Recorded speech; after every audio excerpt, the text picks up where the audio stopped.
Before any painting project, prepare the surface by cleaning it thoroughly.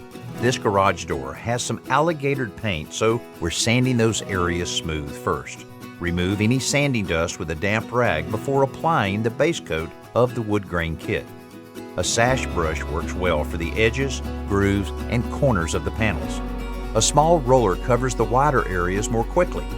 After the base coat dries for an hour, you can begin applying the top coat with the wool glove supplied in the kit.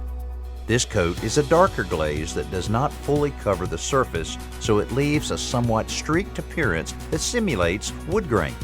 That means you'll want to alternate the direction of strokes depending on where you are on the door.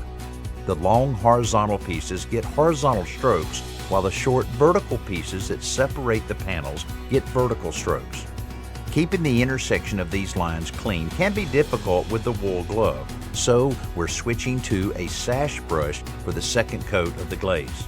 After 2 coats of glaze, the door takes on the appearance of a stained wood door at a fraction of the cost of the real thing.